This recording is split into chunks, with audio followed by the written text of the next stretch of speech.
Hey, hello friends. Thank you for joining me again. My name is Dan. This is Daily Art Adventure number 897. Woohoo! Oh, there goes my clapper. It just broke again. That might be the end of it, truly, this time. Nah! Some repairman, I can fix that thing. I'm not sure how long it's worth carrying on that joke, but anyway, here we are. I am doing another, sitting at my desk upstairs in my upstairs studio, and doing another pen and ink and watercolor sketch of a house. So this is obviously a commission piece. Let's move you guys so you have a better look at the drawing table. There we go. Once again, here is the house that I'm drawing. Pretty, plain vanilla, American suburban house. Now, I'll go ahead and tell you, I edited this. This is, the client sent me several photographs. Then I went on Google Earth, found several more. Funny thing happened when I got to Google Earth. I discovered that there used to be a lot of what I felt like was a lot of very attractive landscaping in here. And I went, ooh, nice. And then I realized, oh, the current owner doesn't have that landscaping, so I couldn't use the Google Earth photos. Too bad. But I have edited this in Photoshop, creating this sense of light and shadow. This wasn't here at all. In the photograph, the house is entirely in shade, and I looked it up to see which direction is it facing. We're looking north here, so yeah, having light come in from the right would be morning light. So, and I showed this to my client, and they approved it. So such is the business of doing commissions. But it gives me a good excuse to do another drawing today. And those bumper stickers, bad day, a bad day at the beach beats a bad day, a good day anywhere else, things like that, or a bad day golfing, that kind of thing. Well, I kind of feel that way about drawing. All the rest of my day has been rather challenging, full of lots of challenges. I won't go into any detail. It's been a challenging day. So I'm finally delighted. Well, hello, Roosevelt, and Kari Charles, and Uncle 60, and Brenda. Clapped out clapper. That's exactly right. All right, so here's my trick again. Let me show you, see if I can pick them up in order. I do watercolor pencil sketches. And these pencils, I just arranged them a few minutes ago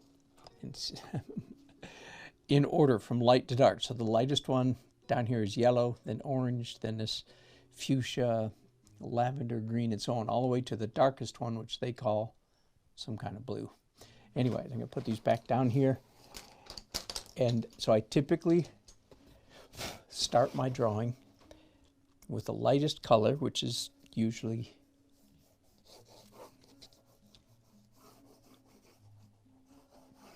yellow. And forgive me, you guys can barely even see that, I understand. But I'll go ahead and get a little bit of perspective.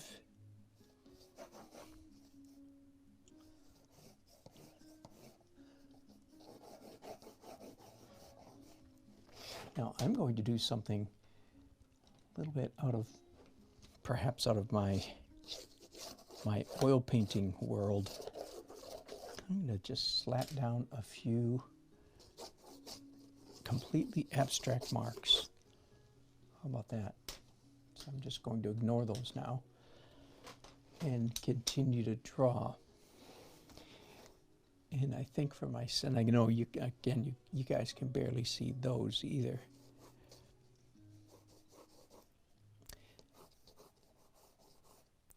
So if you haven't seen this, if you haven't seen me do this technique before, I don't know anybody else that does it.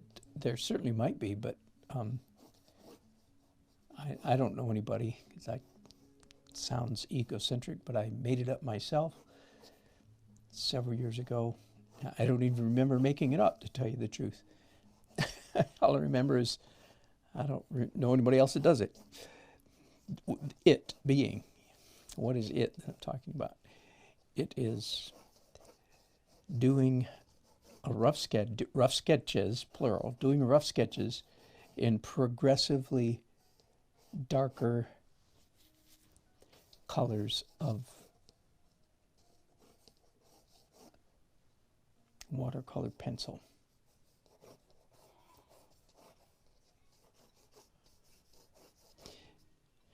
With each color, the previous color essentially disappears, because our eye is captured by the most intense, in this case, the darkest color.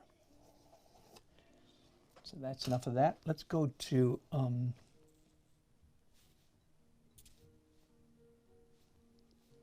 I've done yellow and I've done fuchsia.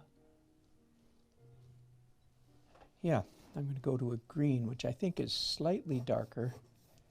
I don't know, it's about the same as the fuchsia color.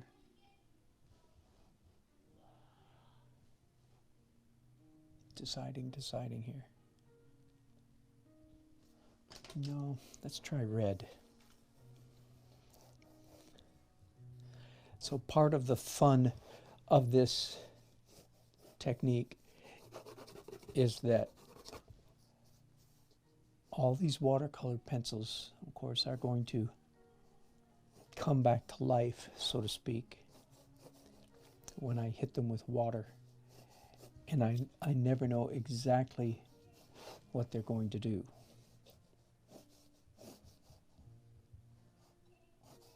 And of course, in my book, in my world, that's a good thing. I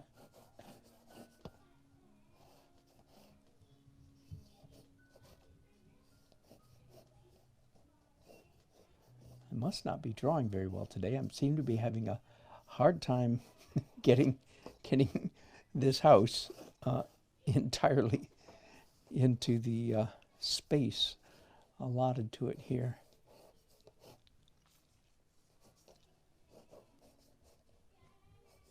Which clearly is one of the benefits or advantages of this little trick,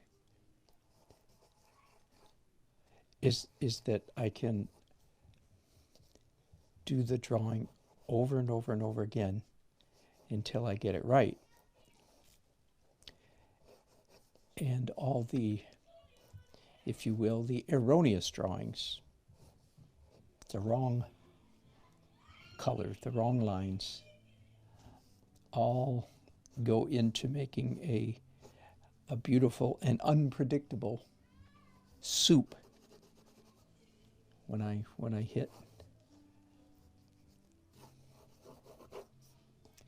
hit this paper with watercolor. All right, and I'm still not quite happy.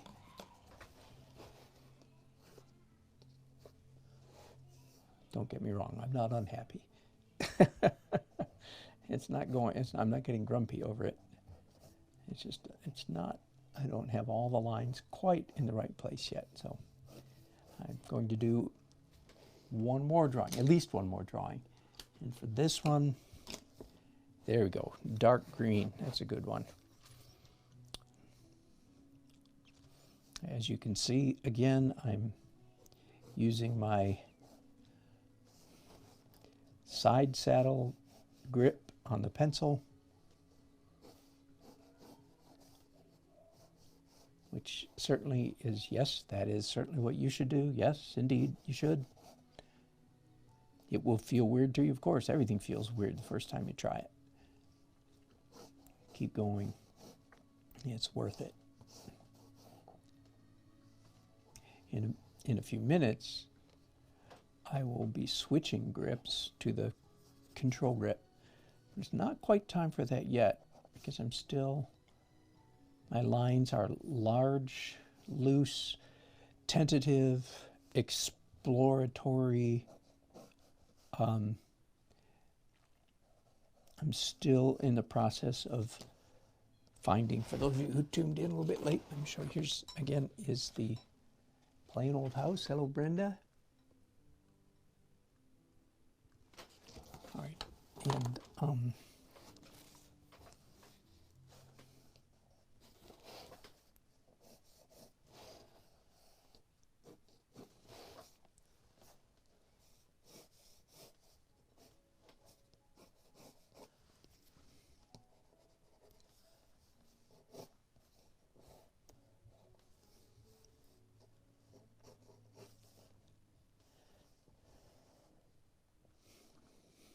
this particular job is in response to the little promotional page that I put together, about 5 days ago now, perhaps, maybe a week ago, I can't remember, where I was offering to do watercolor sketches of your house for a crazy, coronavirus crazy, $175. So that's what this is. So at those rates, as you can imagine, I can't afford to get fussy and finicky, right? I can't afford to take tons and tons and tons of time. This has to be done with considerable dispatch, is a good English word. Considerable speed, that means.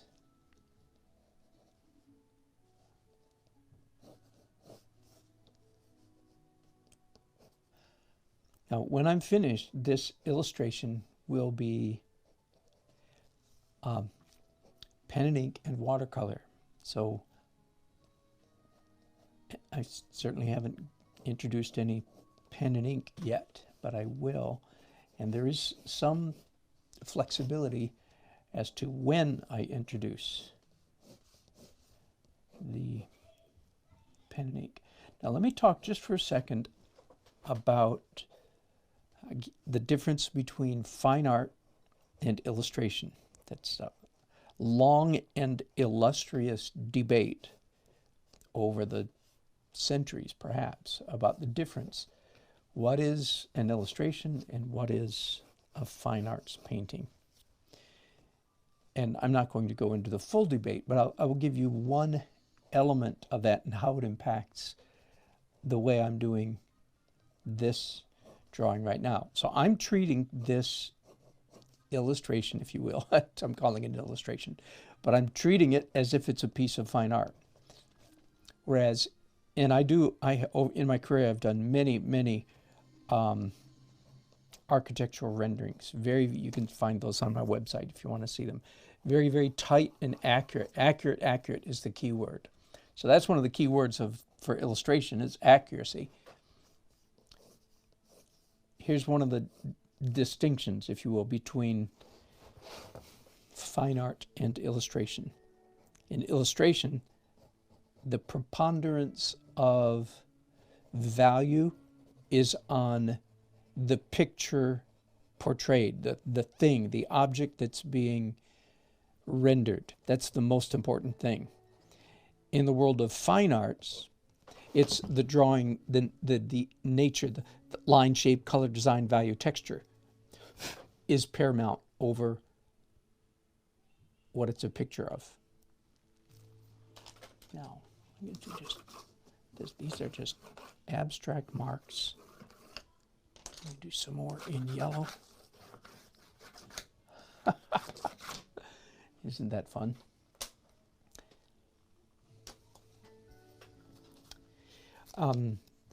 One of the other differences between illustration and fine art, in illustration, the focus, the emphasis, the stress is on the thing being drawn and it being drawn accurately. So if this were an illustration, I would take Yes, I would. I would take this photograph right here, which I've already edited in Photoshop and so forth, and I would put it on my light table right here. I would put my watercolor paper on top of this photograph and I would trace it. I wouldn't waste any time doing all this stuff that I'm doing right here. So that's the main thing I wanted to say.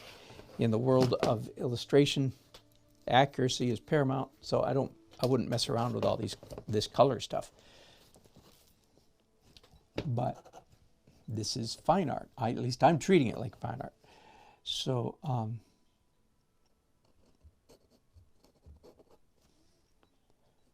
so I'm not tracing.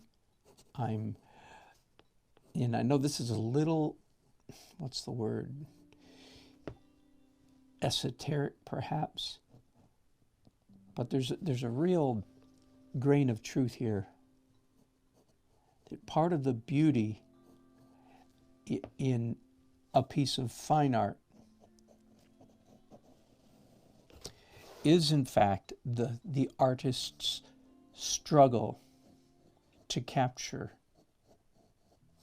the line, the placement of each line. And so even the quote-unquote mistakes, the erroneous marks. In fact, that's part of what makes an illustration generally not, I've got another word for it, that makes an illustration not that satisfying to look at in the long run. And that is that an illustration, because there's no struggle, it's simply too slick. Have you ever heard that word before? That's a really good word to keep in mind when you're thinking about illustration or fine art. You do not want the artwork to be too slick. There's no struggle there. In fact, and again, I've said enough times that I like Bob Ross really well, a great TV show. I enjoyed him. I enjoyed watching him just as much and probably more than the rest of you. Okay? But what's wrong? What is wrong with Bob Ross paintings? And one of the answers is they're too slick. There's no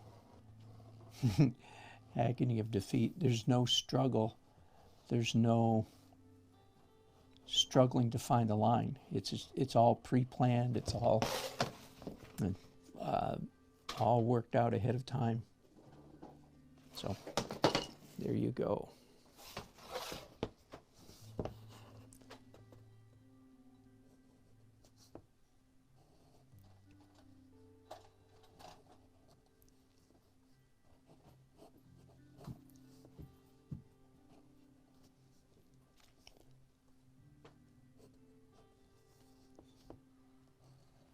Now, sometimes when I do these pen and ink sketches, sometimes I go straight to watercolor without doing any pen and ink first.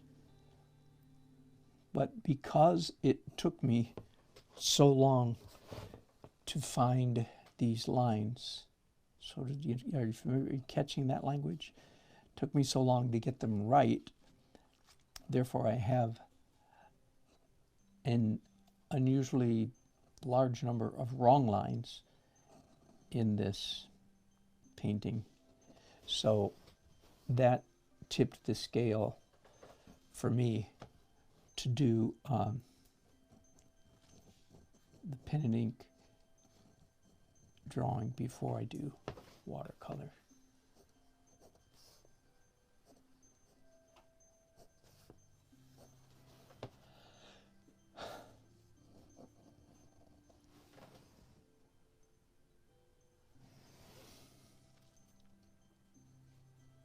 YouTube friends, we are on our own tonight. We are not running a Facebook broadcast, because I learned last week that when I'm upstairs here in my upstairs studio, connectivity is so bad that the Facebook people just get frustrated. So No Facebook. It's just us, few people.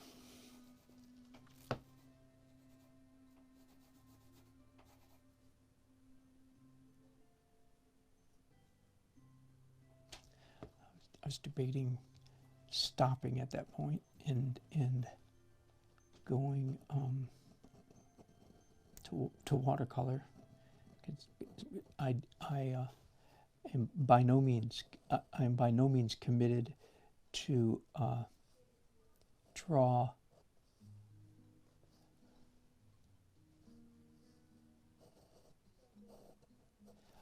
the entire image.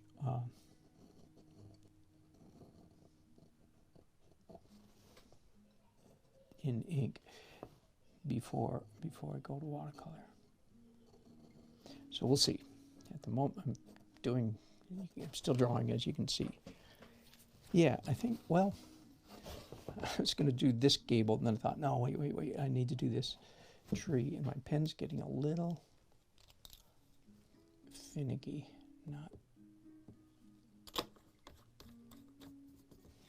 Ink is not running terribly well. There we go. Okay, you can do this. There's one small sapling that they've planted in their front yard, and it is a Japanese maple with that distinct russet brown red color. The Japanese maples are red when the leaves first come out, and they turn green little by little over the summer. But they're distinctly rust-colored red. I don't mean reddish green either. I mean red. One of the beautiful trees, and I presume they're from Japan. I don't know if they're native to North Carolina, but they're called Japanese maples. So my guess is they came from Japan. I'm clever like that, you know.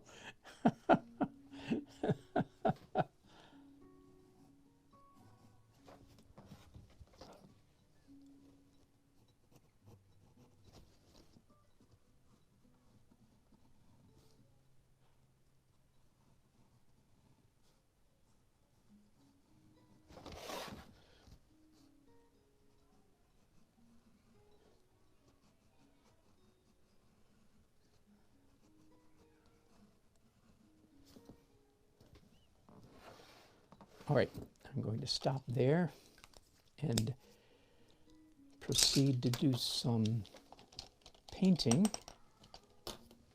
I'm going to come back to the ink pens in a while. Oh, I didn't get my watercolor paints all active. Oh, I left that light on that table, my light table. I didn't mean to do that. Sorry, I hope you're not getting a bad glare. So this is my Paul McCormick watercolor tray. I like it just fine. Got this through Jerry's Artorama. Paul McCormick is a very fine artist.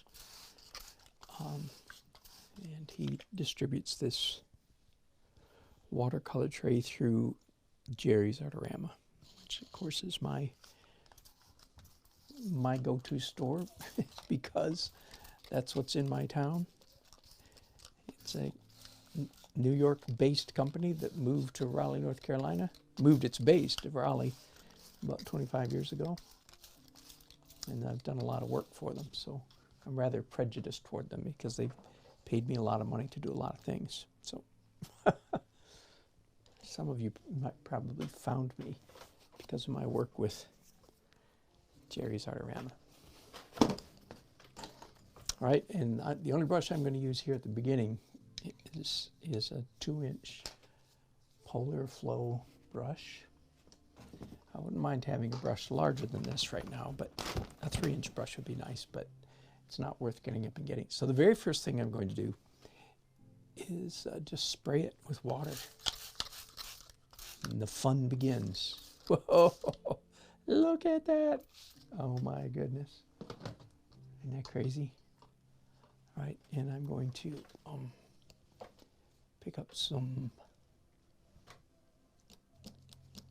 green paint and start painting some of the background here.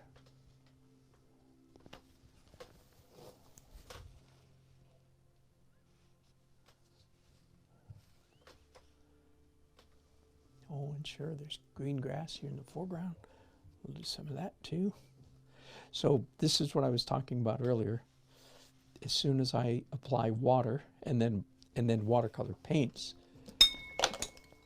to the paper, you know, I really have almost no idea what's going to happen.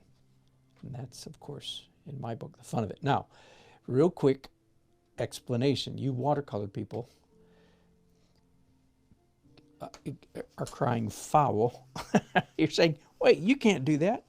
Okay, so the what I have just done is anathema to official, technical, traditional watercolor painting, okay? Because I've lost most of my whites. So let me just jump right ahead and tell you that that's why I call this a watercolor sketch technique, so as not to be confused with traditional watercolor painting. I will be using opaque mediums, media for you English majors, but in art it's clear to call it opaque mediums. I'll be using gouache and or whiteout. It's hard to tell at this point what exactly I'll be using, but so I don't worry about preserving my whites the way I would if I were doing a traditional water. So that yes, you can call this a wimpy or a wimp out. Wait a minute, you're wimping out. Check, correct, granted. Glad you noticed. Way to go, you're paying attention. All you watercolor people are showing, well, that's so easy. Correct, that's part of the reason I do it. This way, it's because it's so easy. I've just picked up some purple and some blue.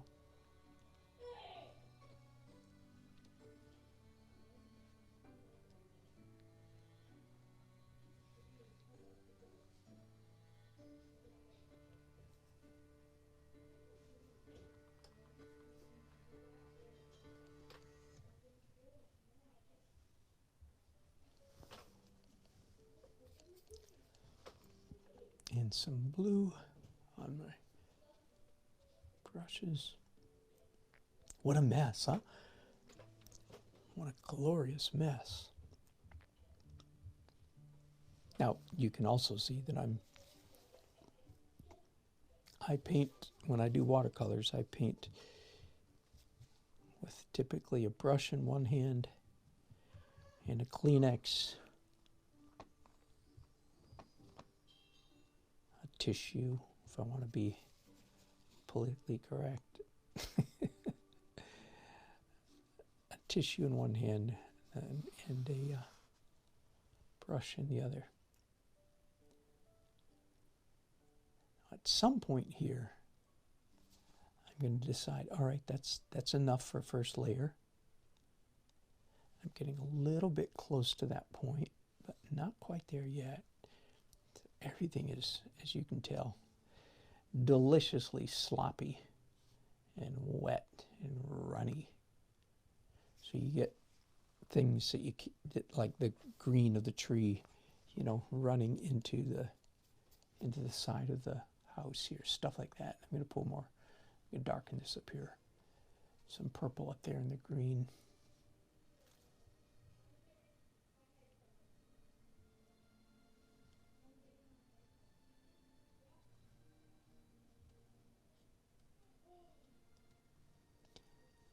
Very, very typical North Carolina flora up here. Tall pine trees and skinny trees that were deciduous trees that were growing in the shade before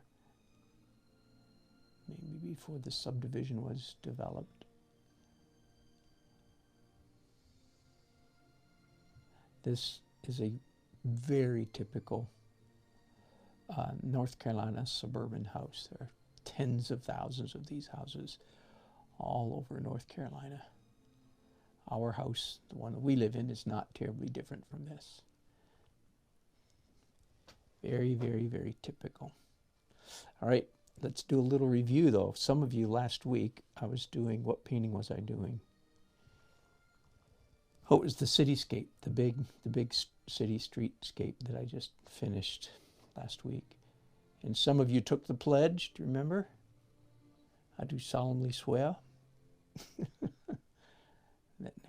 that you will never again paint a building, a wall of a building, plain.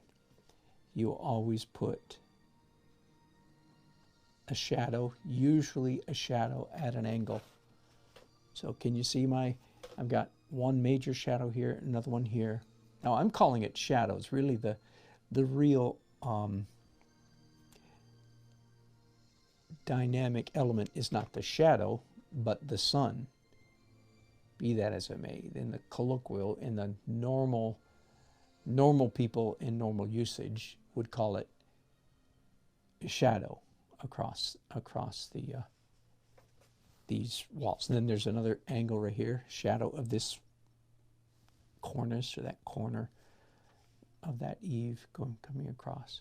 All right, I think I'm at a place where I'm ready to call it the first wash in watercolors.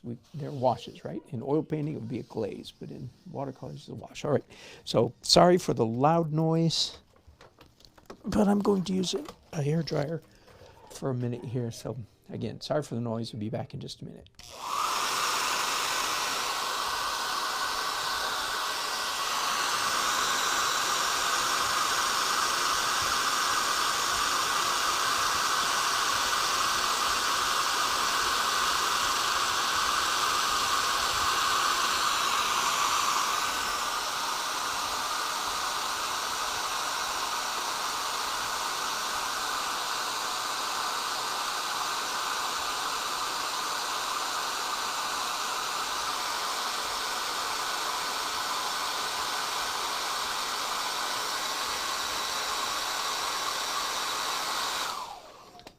I'm not done yet, but let me interrupt myself here to oh my, a little cough, hang on. I just did something I've never done. I drank my watercolor water, but I haven't used it yet tonight, so oh my. All right, I'm using in fact I have the pad here. I'm using fairly inexpensive 140-pound Strathmore watercolor paper. So it's the thin stuff, not the wonderful 300-pound, stiff as a board.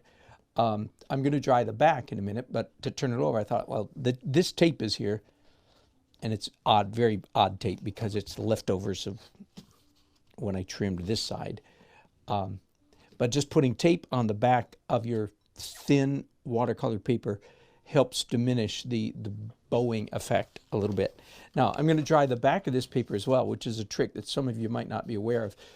This paper was sitting with water on it long enough that some of the water got more than halfway through this paper. Does that make sense? So it's actually quicker to dry it on this side a little bit. You dry both sides, in other words.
All right. I don't know how well you can see that, but considering it's 140-pound paper, and considering that it was virtually the entire thing was covered with water, that's pretty flat. You know what I mean? You watercolor people, you know we deal with this all the time.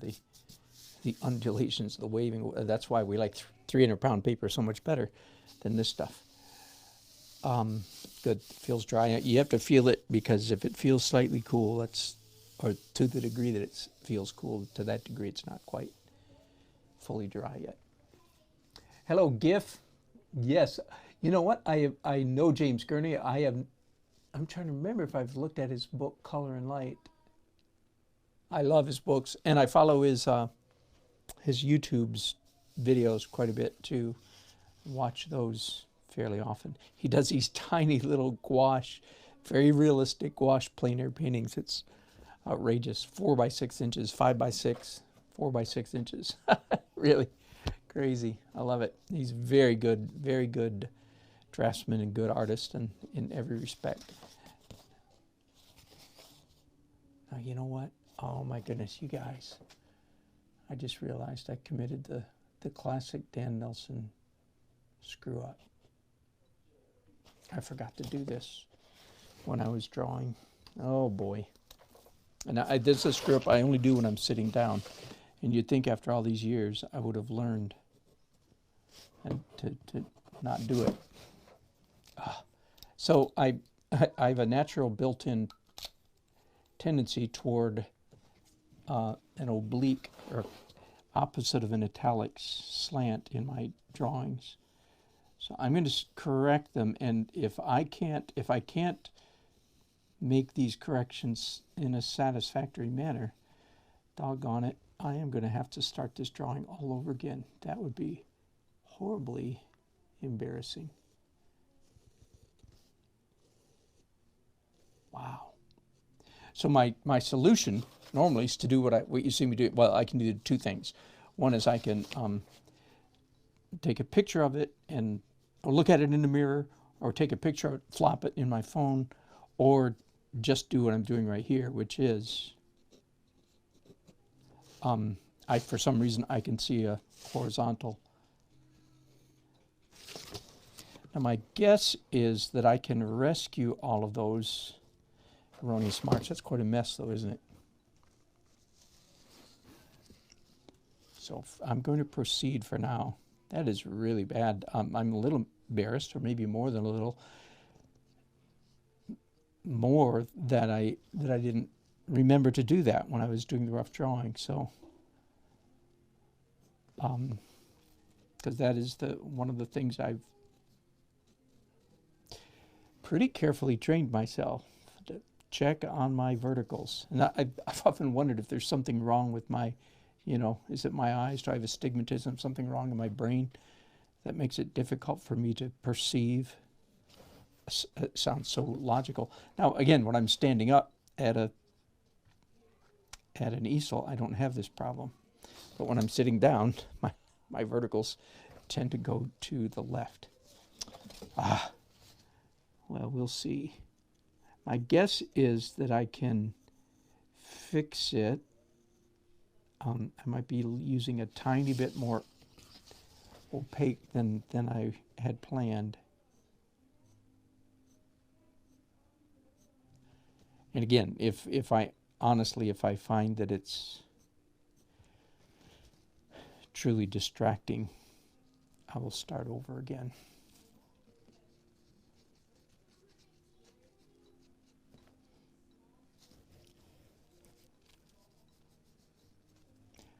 But I'm not inclined to think that that's what's going to be necessary. Again, the subject I was talking about earlier about in fine arts, including the struggle. There you go. So that's part of my struggle, getting the lines vertical.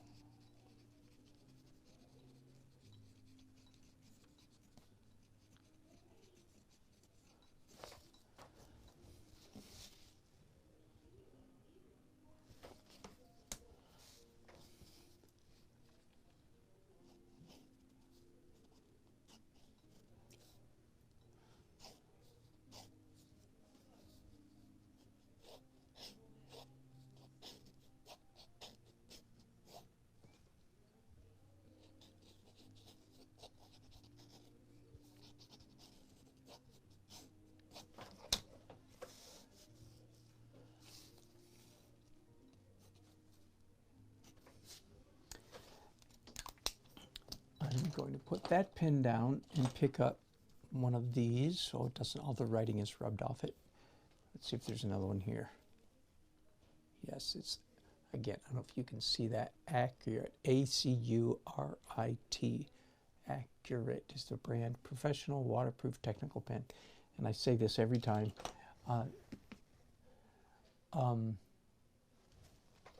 Don't trust these pens. Don't trust that they are in fact waterproof when they say that. Do a test. Because evidently my idea of what is waterproof in the manufacturers is not always the same.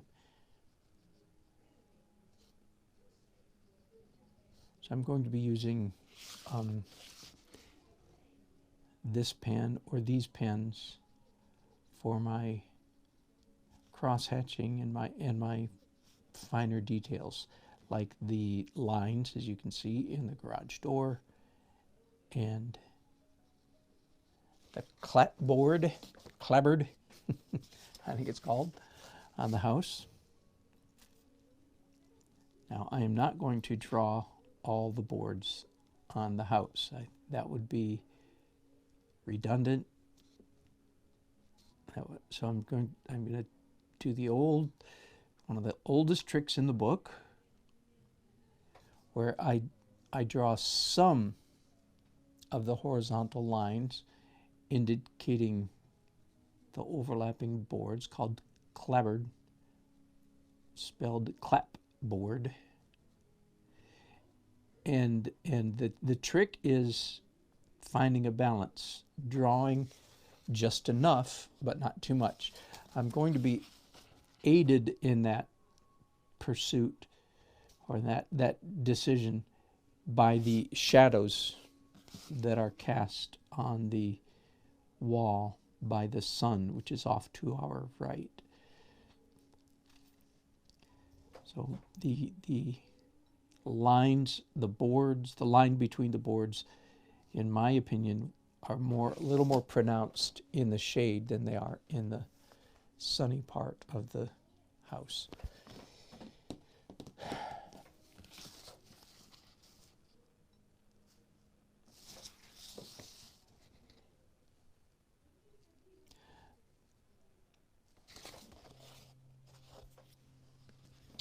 Part of the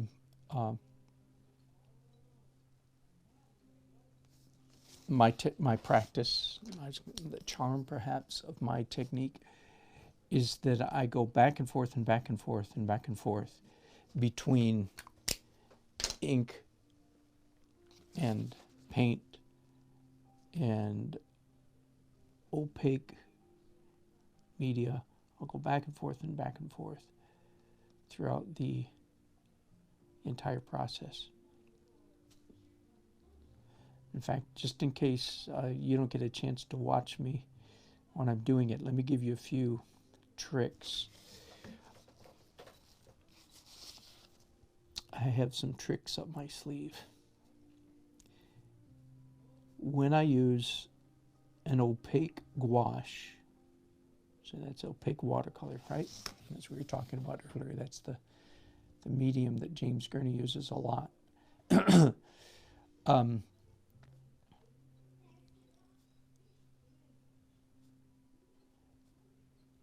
One of the tricks I employ to diminish the visual impact of the opacity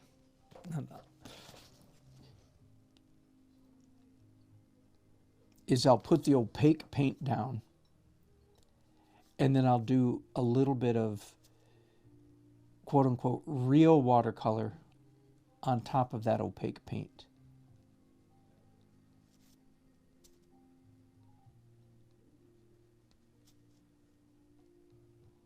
But you can only brush it once and let it dry before you can brush it a second time. You can't go back and forth, or the gouache just completely lifts up and turns into a translucent puddle.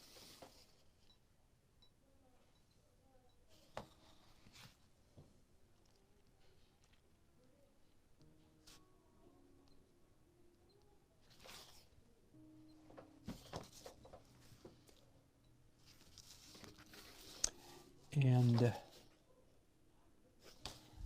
I'm going to do some cross-hatching in this drawing. We don't know how much.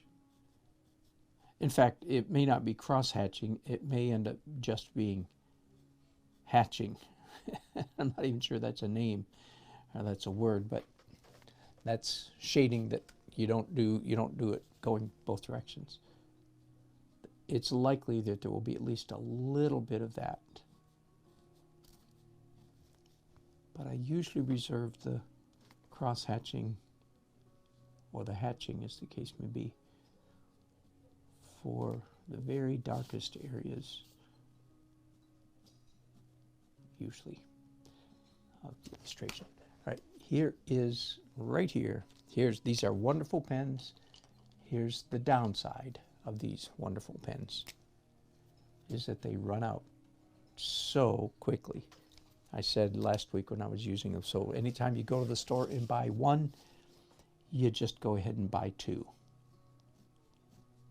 Of course, if you really follow that to the letter, then you'll end up eventually, you know, with a mountain of pens. But for some reason, it never seems to happen, because I still find I run out faster than I buy them. But that's the downside. That is really the downside of these little felt tip pens, is they just run out so quickly. I'm doing some cross-hatching right here, so that answers that question. Will there be some cross-hatching? And the answer is clearly yes, there will be.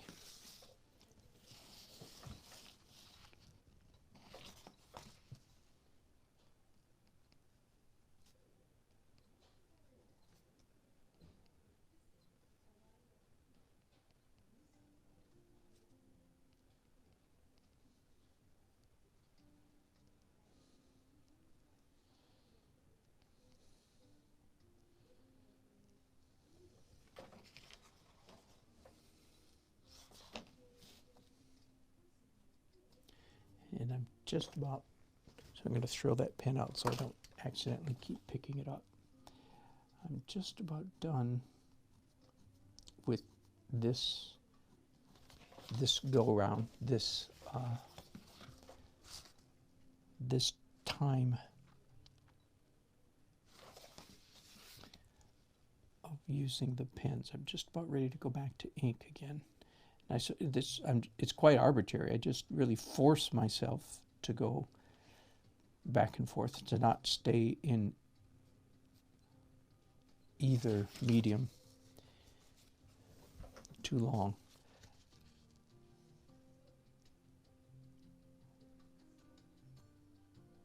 Yeah, that's good enough place to start. So the first layer I did entirely with a 2-inch brush.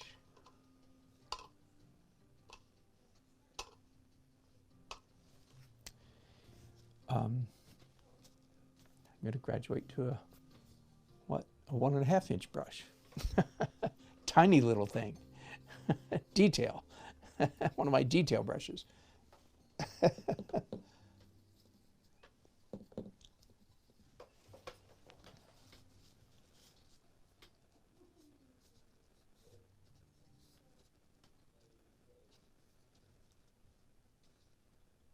I am looking at, again, for you latecomers, again, here's my reference, and my eyes are bouncing up there pretty frequently.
being careful not to be too careful.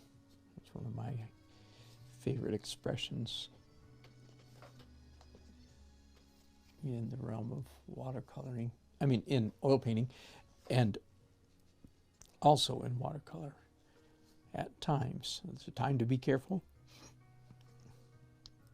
and there's a time to not. And the trick is knowing what time it is.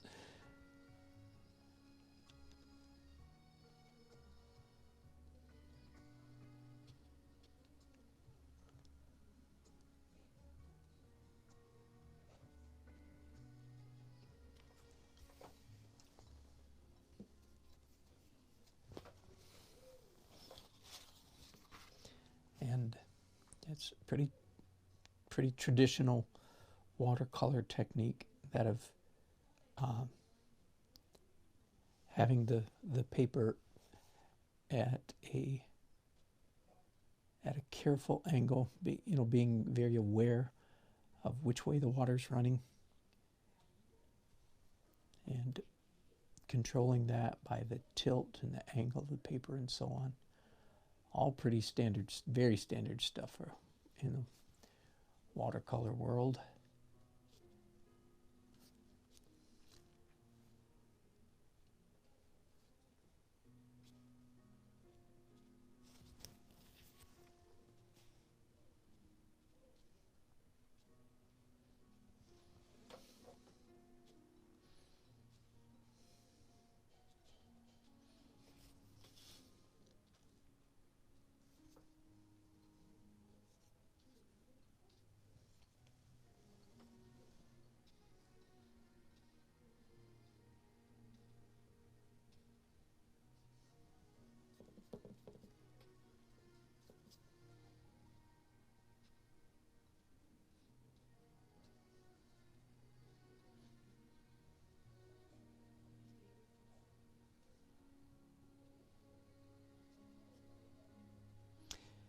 I was a watercolor major, if you will, in college.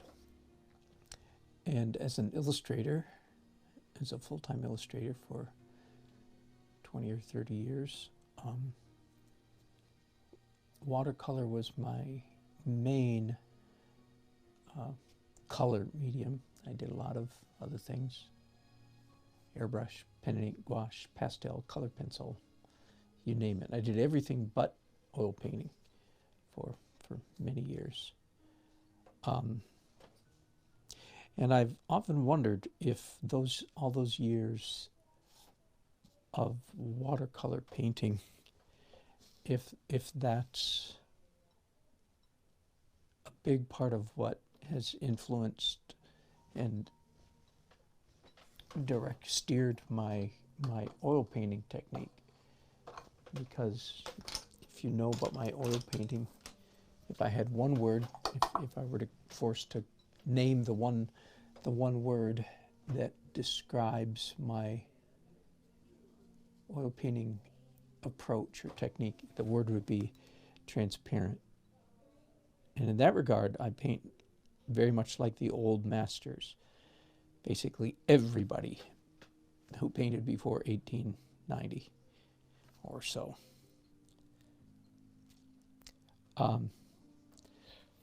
So I paint in layers of transparent color in oils, in acrylics and oils. My acrylics underneath and oils on top, typically. And again, I wonder if it's because I so much like the magic of transparent that I'm so used to from the watercolors. Don't know. Don't need to know, just interesting to muse.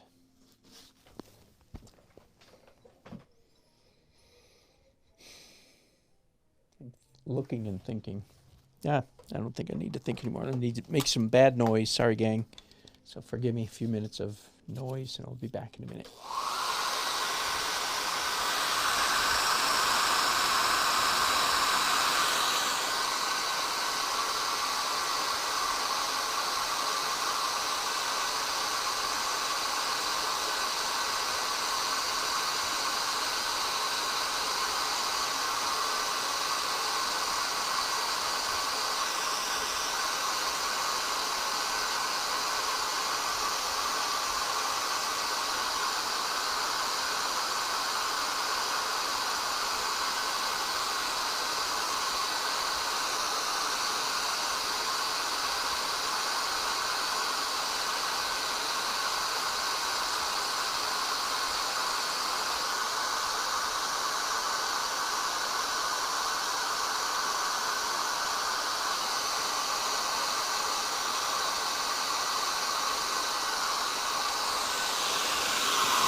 Oh, that's not completely dry. That's iffy. Maybe if I just stay down here, stay away from the wet area for a while, maybe it'll be okay.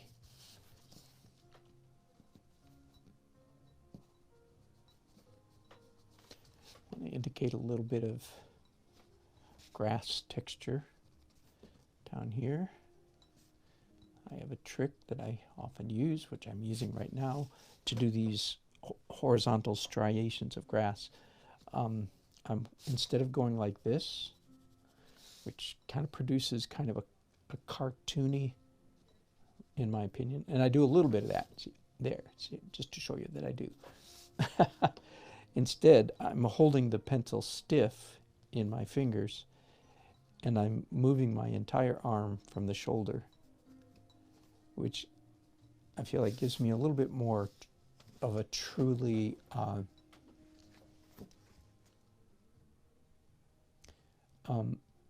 organic, what's the word, chaotic, that's not the word I'm looking for, but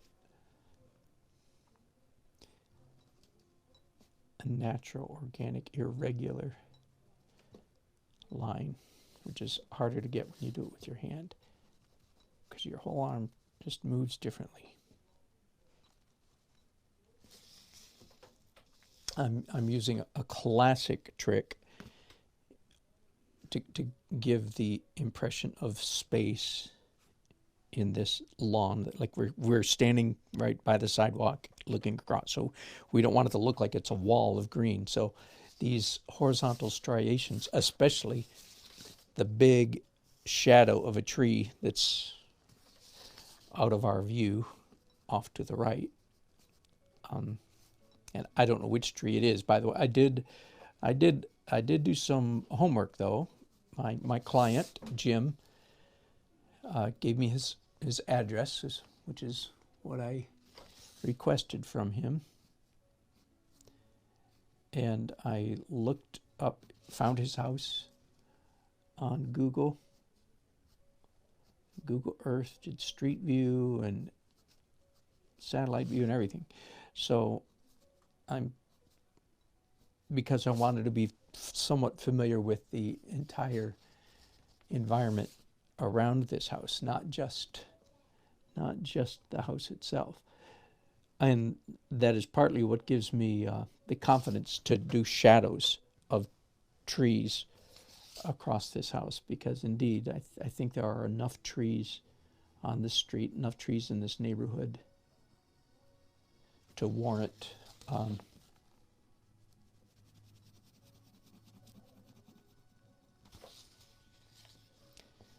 manufacturing some of those marks. Now, while I was drawing just a minute ago, I was looking at my early erroneous, not to be confused with erogenous. Your brain, at least my brain, does the craziest thing sometimes. Erroneous, hey, that sounds like another word.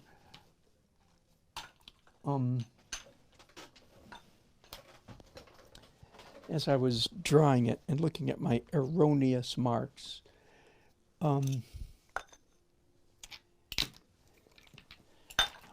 thought, well, you know, I might, this is kind of radical, but it would certainly be a solution. All right, hang on, time out here. Little technical, I have to refill my pen. And the kind of ink that I'm using is not ideal, but it gets the job done. It's Ultra Draw Black Waterproof India ink.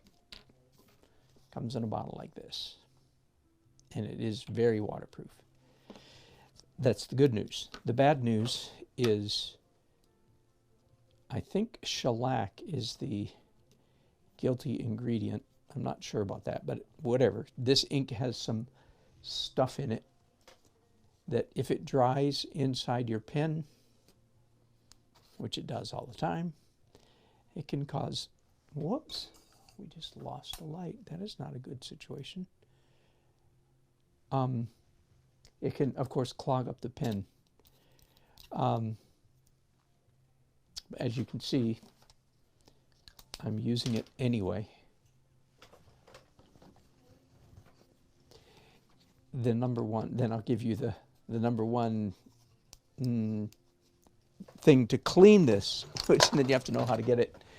So I don't know if that light bulb just burned out or if there's another problem, but I'm going to do the quickest thing right at the moment, which is change out light bulbs. Let's see if that fixes it. Otherwise, I'll be down on the floor looking at I might have kicked a cord or something.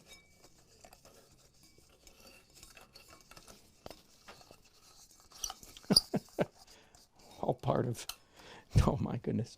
Nope, that wasn't it. Wow.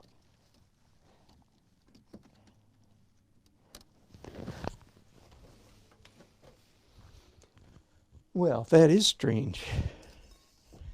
Okay, bear with me. Oh, you gotta just love live broadcasting, don't you? I have another desk lamp over here. I just took the light bulb out of it. But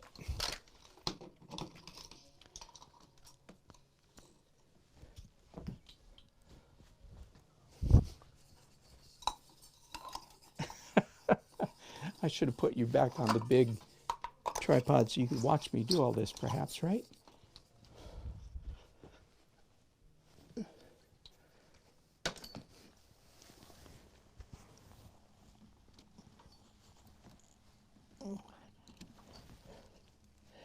I'm on my hands and knees, plugging and panting, as you can hear.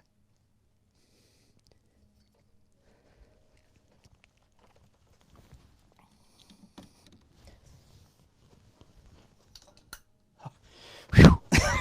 All right. I'm back. Nice shot of the back of my head, too. All right, so where was I? Oh, yeah, how to clean. Boy, that's a little bright. All right, how to clean these pens, and the answer is, or any kind of pen, is denatured alcohol. By the way, all you artists should know about denatured alcohol. It's one of the most helpful solvents in the studio. It's a solvent for acrylic paints. So when I paint at weddings, which typically means painting at a wedding reception, of course, I take a can of denatured alcohol with me. So one of my points of pride is that I've never left a mark in a wedding or reception venue. And that does not mean I've never made a mark. Oh, I've made plenty. Well, some. But I've never left one. And that's partly because of my trusty can of denatured alcohol. So if I ever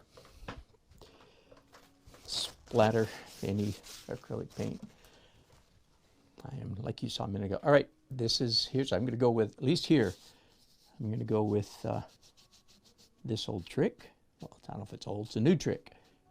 Mr. Clean Magic Eraser. And you sort of have to see that to believe it. Can you see that? I just, with remarkable ease, as a matter of fact, I'm a little bit amazed myself, with remarkable ease, I have just removed, oh, taking out this tape's a little dangerous, so just go slow.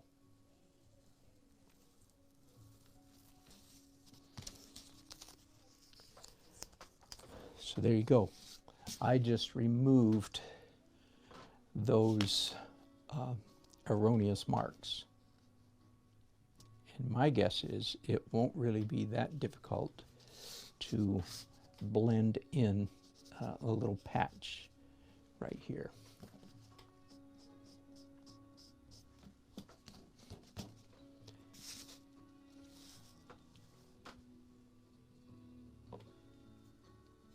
And I believe, no, I won't even say I believe, I know that that technique is actually approved, if you will, by the American Watercolor Society.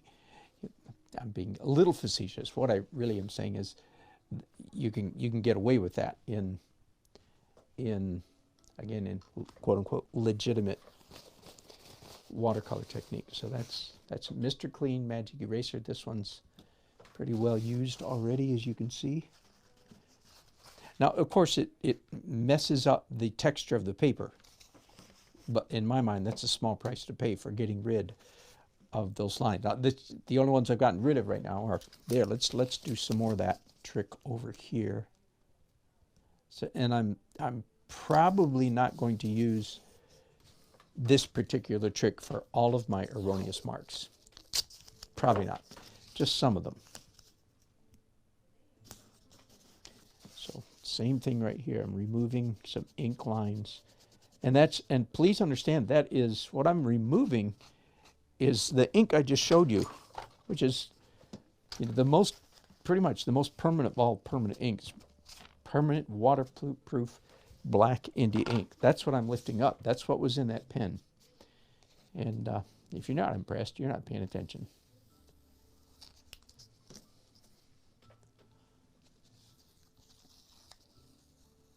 Again, I'm being a little hasty here because of an audience. Every once in a while, your presence makes me do things that it'd be a little wiser to wait till that was drier, because there's a risk of ripping up the paper. If you do it before it's completely dry. Once again, let's just do a little bit of a patch here. I'm even gonna, no, I'll wait until it's dry. I'm gonna redraw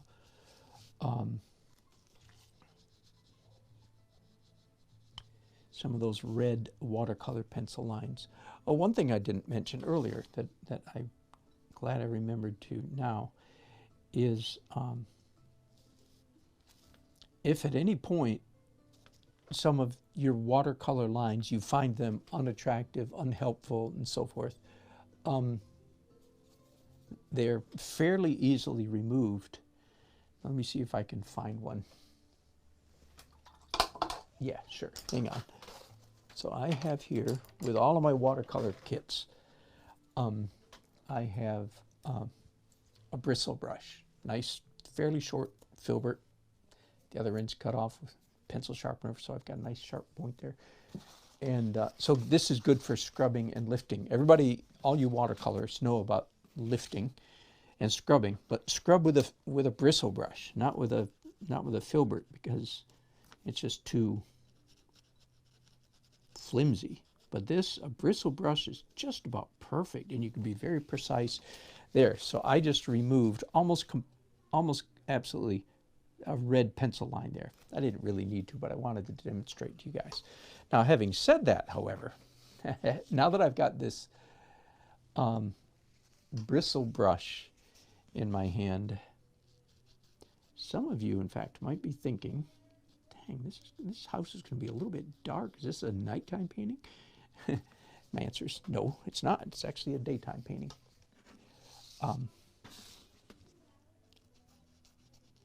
I'm going to do as much opaque as I need to at the end, but long before I start desecrating this watercolor painting with opaque gouache or whiteout, I'll do some lifting, and I can do as much as I want. In fact, last week I was doing, some of you might have caught me doing a painting of my wife's KitchenAid mixer, one of the arts organizations I'm a part of. They're trying to keep the troops happy and occupied during this coronavirus isolation. So they're issuing a number of challenges. And last week it was paint something from your kitchen. So I did my wife's KitchenAid. Anyway, and I was, same technique as you're watching me do here. And I was fully expecting to use opaque mediums, gouache and whiteout. By the way, when I say whiteout, I literally mean whiteout. This is not an art product. This is a Staples, Office Max, Office Depot product, okay? Secretarial, whiteout. and I love it, and I use it quite a bit in my watercolor sketches. There, like a big ballpoint pen. Anyway, so last week I was doing the beautiful rendering, if I say so myself, of my wife's KitchenAid mixer, and I was fully expecting to use opaque media in it, but when I got a hold of this bristle brush and did exactly what you see me doing here, I had so much fun lifting out areas. And this, what I'm doing right now is plain old-fashioned watercolor technique. This is not at all cheating. This is lifting out is traditional. About as traditional as it comes, we could say. But again, I'm still expecting that I will use some opaque, but I thought, well, while I've got this in my hand, since I just used it a minute ago over here, let's take a second and demonstrate to some of you who need to see the art of lifting out watercolor. And I picked it up mostly to show you initially how to get rid of some of the watercolor pencil marks if you end up not liking them. Now, frankly, I'm quite liking these abstract red marks. That was some of the last marks I did. There's some there. I don't know if you can, how well you can see them. But I'm quite liking their presence. So I am certainly not going to, go in here and obliterate a bunch of them simply because they're not realistic. Again, that's part of the difference between an illustration and a piece of fine art, right? In an illustration, realism is paramount, almost always anyway. I'm generalizing, of course. But in a piece of fine art, realism takes a back seat to all the abstract elements: line, shape, color, design, value, texture.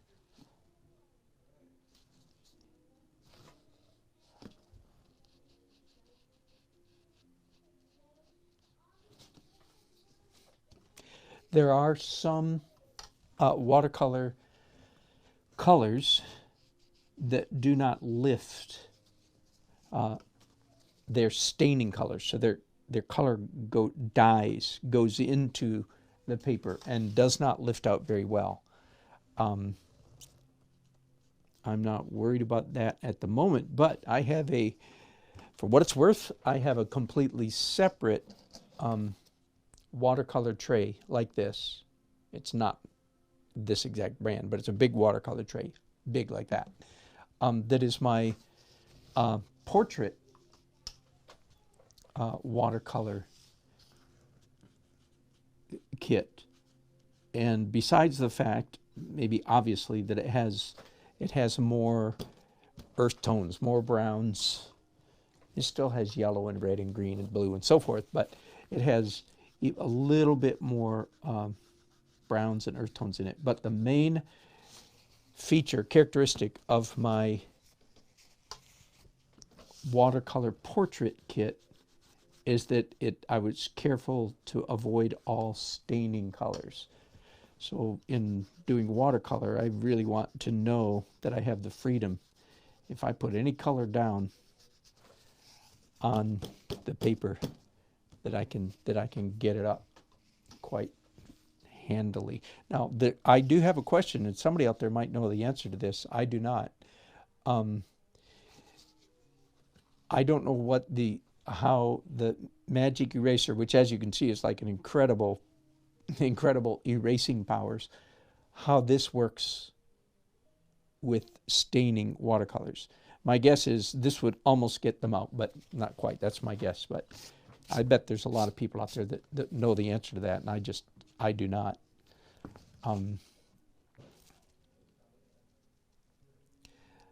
I've solved two of my my earlier crooked line problems, by the way.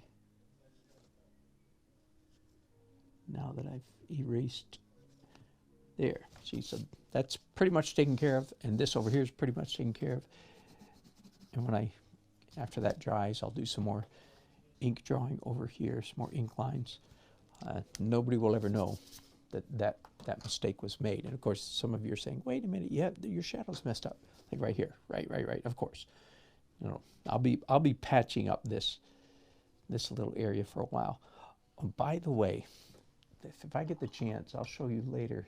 This is delving into classic watercolor technique. You guys probably can't see it, but the texture of the paper here is quite rough compared to, because that's where I use the magic eraser, right? There are ways I can fix that, but one way I can fix it, and I actually have behind me here in my watercolor kit a piece of, I think it's 400 grit sandpaper. I'm trying the red kind of sandpaper, like stone, not wet paper, not the gray stuff, the red stuff. In case it matters to you, it should matter. Don't get the gray stuff, get the red stuff. Sandpaper, so I can actually sand that. And I have in my big watercolor kit, only my big watercolor kit, which is behind me here, I have a cheap, plain old-fashioned cheap stainless steel spoon, and that's for reburnishing, refinishing the paper. So I may, if I get the chance, if you're not with me when I do that, there, you've heard the trick. Sand it. Believe it or not, you can sand the paper, and then after sanding it, you burnish it. You apply quite a fair amount of pressure, not so that it starts heating up, not that much pressure, but you can rub the paper, and you can get pretty close with a little bit of practice and messing around. You get pretty close back to the virgin texture of the paper. Now tell me that ain't worth the price of admission. How much did you guys pay to get in here anyway? Somebody's still watching, and you guys are being exceedingly quiet tonight. You're making me nervous. All right, I fixed that line and that line. The next worst one, I've got one here that I may not need to do anything about that. But these are my crooked lines. If you weren't watching a while ago, I have this crazy, it really is an idiosyncratic, which is a syncrasy that idiots have, as you know. I have this idiosyncratic thing where when I'm sitting down, I don't detect verticals very well, and my verticals tend to go this way. And my easiest way to check on it is to hold the paper like this, and then I can see it. Well, I failed to do that, so I ended up with a whole bunch of lines that were leaning to our left, and I had a great moment of anguish as I discovered that. And I didn't, this is just one of the ways that I'm going to remedy that. So right now, again, with my, I'm trying to decide whether to, yeah, just erase that. Just erase that. The little lamp on the side of the house there. Okay, so Mr. Clean Magic Eraser. And as you can see, this one is pretty well used. It lifts up watercolor without any trouble at all. What I'm showing you is that almost miraculously, I mean, it's really, I'm still astounded at this stuff. It lifts up black India ink. So there we are. We're all the way back to nearly perfectly white paper. And I don't think I over-rubbed it this time, so I shouldn't have any trouble with the texture of the paper. Be a little bit careful removing the tape. And again, I'm being a little premature. It would be wiser to wait a few minutes for that to dry. Because, of course, when the paper's wet, it's more prone to tearing. Hey, Lake. Are you going to bed? Yeah. Good night, girls. Love you. Love you.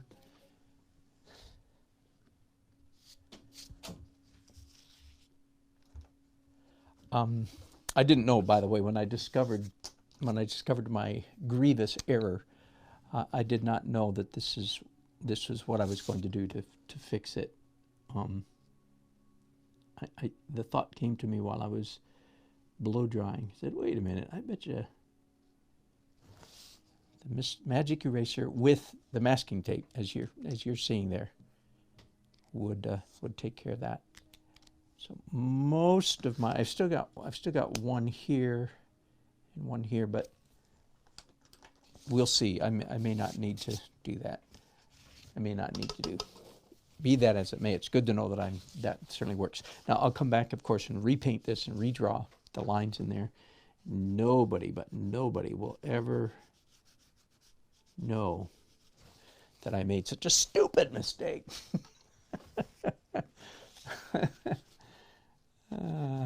Live broadcasting, you gotta love it. Do you know, by the way, that Bob Ross did every one of his paintings he did 3 times. He did one painting before the broadcast, and that is what he looked at to copy during the broadcast. And then when it was all over, he did a 3rd painting of the same subject where he was a little bit more careful and, you know, worked out the bugs and so on, so that he had a sort of a nice print version of the subject matter. Why did I say that? There was some reason it came to mind, and it wasn't just so that I could rag on Bob Ross, who I like as much as anybody.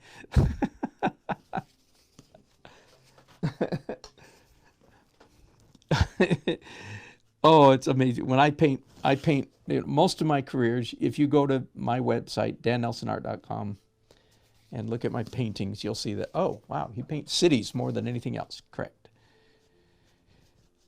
And most of those, especially in the early years, I'm doing a little more studio work now than I used to, but the great majority, almost all of them, were done en plein air, as we all say in French, because we want to sound smart. En plein air, which in the open air, that's all that means. Anyway, that's what the artists call it. And so I'm out on the sidewalk, and every day, I swear, for the last 15 years when I'm out on the sidewalk, somebody will come by and compare me to Bob Ross. And you regulars, you'd be very happy to know that most of the time I just smile and nod.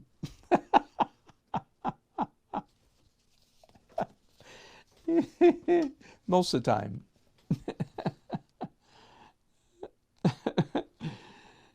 Sometimes when I'm not being so righteous, they say, ooh, like Bob Ross. And I say, in his dreams. Oh.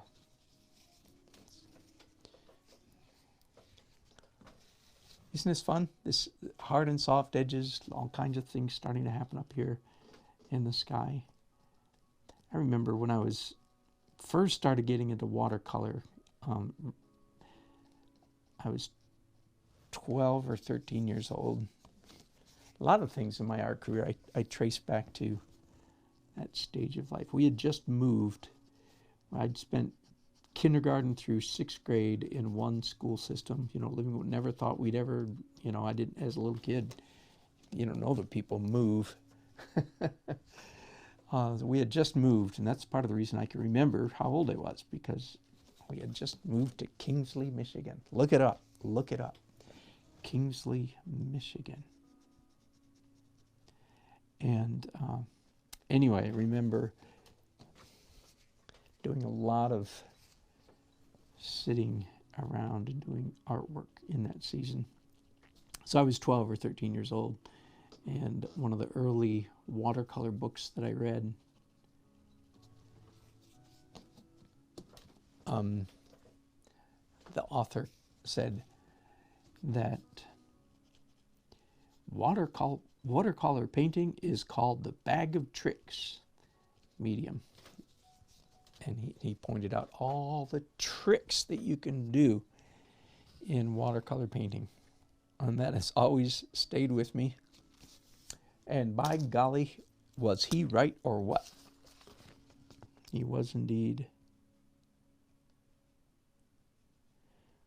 And You're seeing a lot of that even in this screwy little broadcast here tonight. Bag of tricks. It's just fun, fun, fun. You know, well, I guess all mediums, all art mediums, I was going to say, are fiddlers, people who like to fiddle.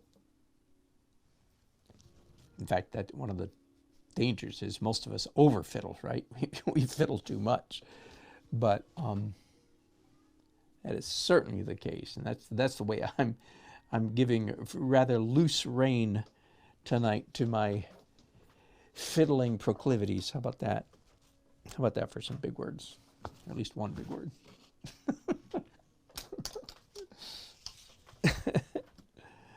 When promulgating your esoteric cogitations, in other words, don't use big words. That's a quote, by the way. If you Google those lines, promulgating, because you have to be able to spell these words, promulgating your esoteric cogitations, you will find a poem. I think it was either early 20th century or late 19th century in the like McGuffey Reader or something like that, the standard teaching little kids how to read book back in the day. There's a very clever little poem. The last line is, in other words, don't use big words. But the whole thing is made up of these preposterous big words. As a kid, I memorized it or read it anyway to much delight. But that's the only line I remember now is in promulgating your esoteric cogitations.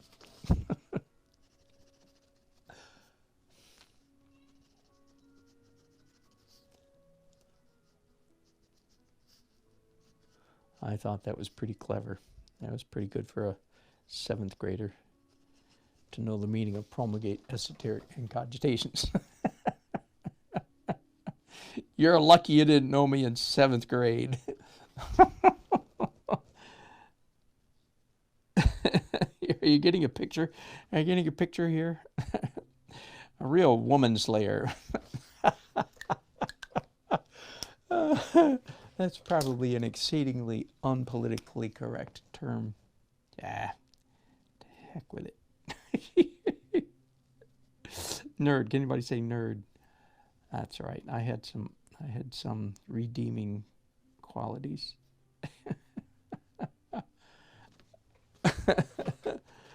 Oh boy.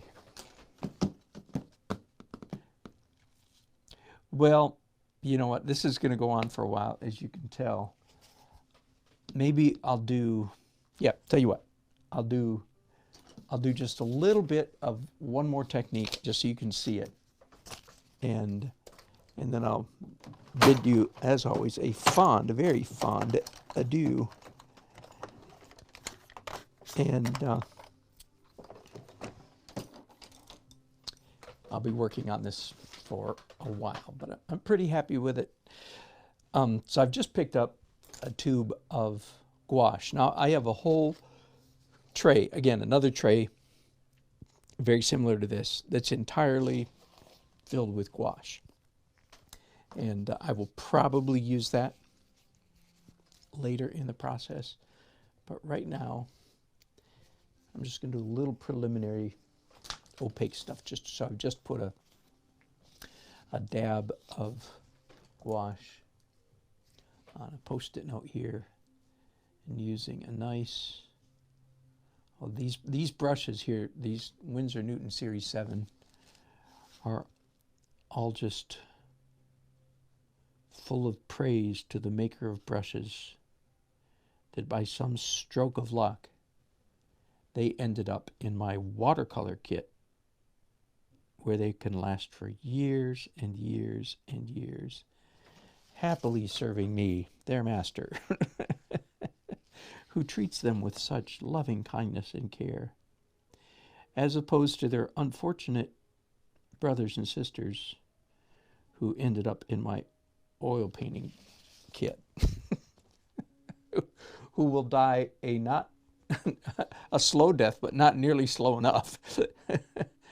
Oh, I tell you, I groan. The things I do to my wonderful, these Winsor Newton, by this, one of you, I don't know who it was, sent me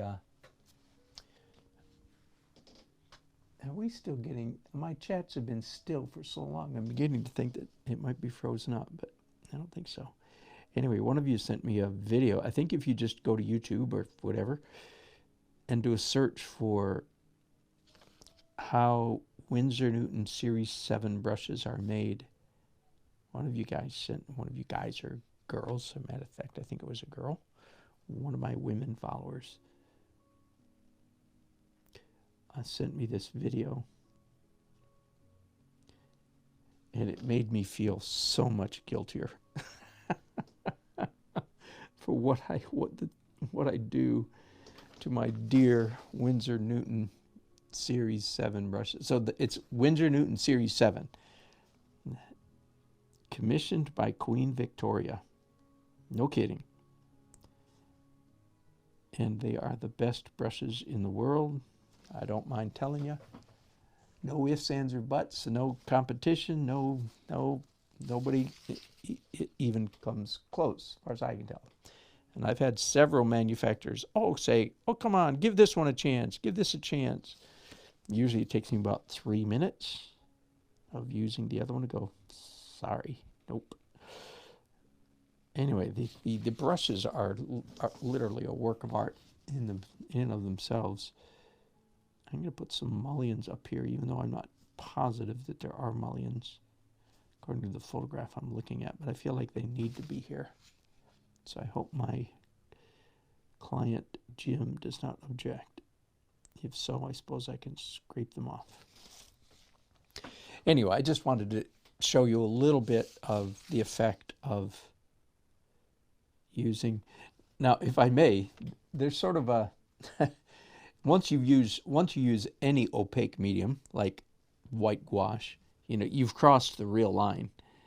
The real line from, you can get into American Watercolor Society, and you can't get into with a painting that has opaque in it. Okay. You cannot get into in case you've missed that tortured syntax. Let me say it again. You will not get accepted into a American Watercolor Society show if you use any opaque medium in your painting. All right. So there's a big, bad, strong, bold line between the use of opaque and not the use. But I want to make another point. There's kind of another finer dotted line, if you will. It's not quite as stark, but it is nonetheless there. And you should know it just in case you want to mess around with watercolor. And that is, it's one thing to use white in your watercolor painting. That's bad. But God help your soul if you use white and colored gouache, colored opaque medium in your watercolor painting. That is a sin of another degree entirely. Dante would put you in a lower rung of hell. Yet you'll get on a medium low level of hell, watercolor hell, for using white opaque medium. But you'll get on an even lower. You'll be frowned upon even more if you use colored gouache. So just want you to know that. So like for instance, my favorite watercolor painter in the whole world, I don't mind telling you, is Alvaro Castanet. I don't know if he's from Uruguay. Uruguay for us Yanks and North Americans. Can anything good come out of Uruguay? Uruguay. Anyway, I'm still butchering it, but Anyway, my favorite watercolor painter. Look him up. Elvaro Castanet, spelled that way.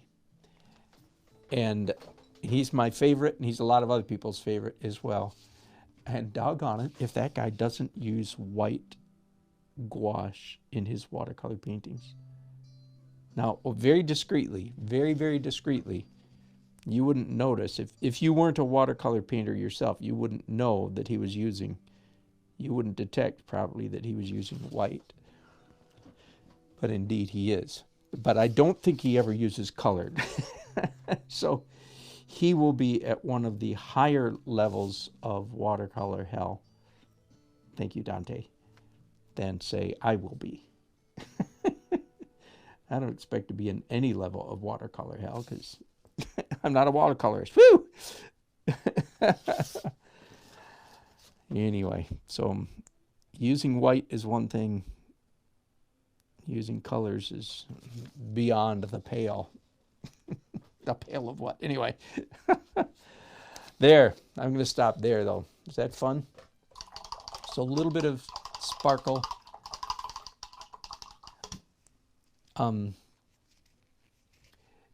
Okay, since I've gone that far, one thing leads to another. There are a couple tricks that I employ to disguise the fact that I just used an opaque medium, in this case gouache. One is doing ink lines on top of the white. That's kind of messy, that didn't work very well. And doing ink lines along the edges disguises the opacity of the opaque medium. And then there's one other which I won't do right now, but there is no question I will use this trick later, and that is to do a watercolor wash on top of this opaque stuff. So like I'll probably take a very pale yellow watercolor with a big brush, and I'll go just like this, boom, one time. Can't do twice, just once. And putting that color on top of the opaque will hide. So I'll be less likely to be thrown into watercolor hell because they won't catch me. All right, this has just been a delightfully gruesome, Dante-esque time with you. And don't forget, by the way, that this house right now, it has this pinkish, almost yellowish, and it's actually going to be gray, even a greenish gray. And yeah, that I want to indicate that in the painting. All right, and I do feel like something must have happened to my chat, unless last time that somebody said anything was over an hour ago, which is possible. Let me X out of live chats and see if I can come back into it. Nope, that's all. All right, well, that's right. You guys don't have to say anything if you don't want to. I've shown you, again, a bunch of what I'm going to be doing over the next, I don't obligate myself. It's already past 10 o'clock here at night. And I was hoping to finish one painting today, but it's not worth rushing the process and doing something I regret. Not that I haven't already done a whole bunch of things I regret.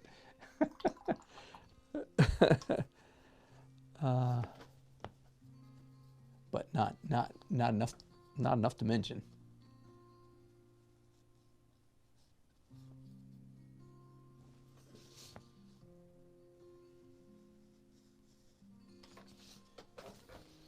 It will be beautiful. Trust me. I'll post it as I always do, almost always. For you YouTube viewers, I will post a finished image of this on my YouTube community page. Hey, let's do this again, just in case anybody joined me in the last 2 hours and you're wondering, who is this guy that keeps talking? That'd be me. See, me, my hand in my face in the same picture. Oh boy. Anyway, thanks.